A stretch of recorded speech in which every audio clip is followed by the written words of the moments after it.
بسم اللہ الرحمن الرحیم الحمد للہ رب العالمین والصلاة والسلام علی سید الانبیاء والمرسلین۔ کیا آپ جانتے ہیں فرشتوں کی بولی کیا ہے؟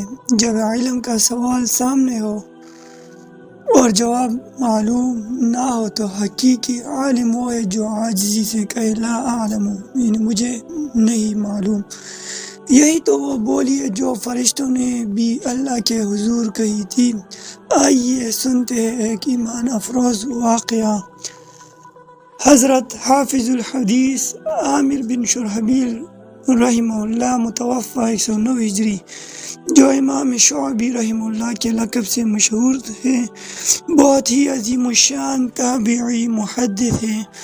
ان کی علمی جلالت اور عظمت شان کے لیے یہ کافی ہے کہ امام زہری ببانگ دہلی فرمایا کرتے تھے کہ عالم حدیث کہلانے کے مستحق صرف 4 ہی شخص ہیں۔ نمبر 1 امام شعبی کوفہ میں، نمبر 2 حسن بصری بصرہ میں، نمبر 3 سعید بن مسیب مدینہ میں، نمبر 4 مکحول شام میں۔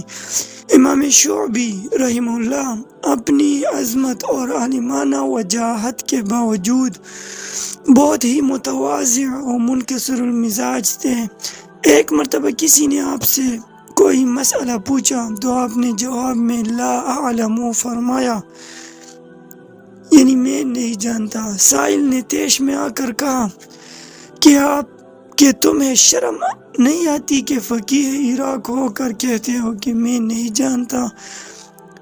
آپ رحمہ اللہ نے نہایت متانت سے فرمایا کہ میں ایسی بات کہنے سے کیوں شرم کروں گا جس بات کے کہنے سے فرشتے بھی نہیں شرمائے۔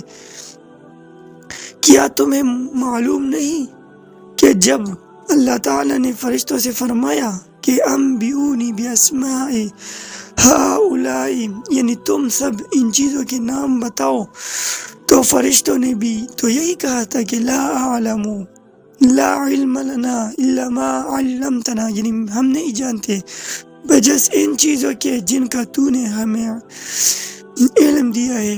سائل آپ کے جواب سے شرمندہ ہو کر خاموش ہو گیا۔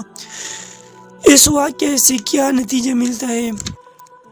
عالم کو چاہیے کہ اسے جس مسئلہ کا علم نہ ہو بلا جھجک اس کے بارے میں یہ کہے کہ لا اعلم، یعنی میں نہیں جانتا۔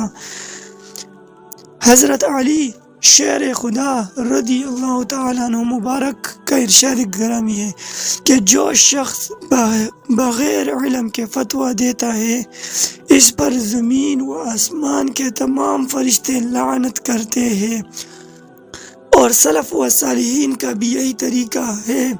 چنانچہ حضرت حسین بن جمیل کا بیان ہے کہ میں امام مالک رحمہ اللہ کی مجلس میں حاضر تھا۔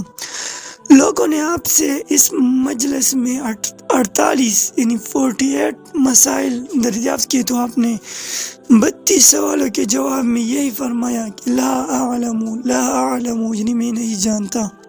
تو علماء کو بھی اس وقت چاہیے کہ جس مسئلے کا جواب معلوم نہ ہو تو بلا جھجک کہے کہ لا اعلم، یعنی میں نہیں جانتا۔ اور یہی ہمارے علماء و اسلاف کا طریقہ کار ہے۔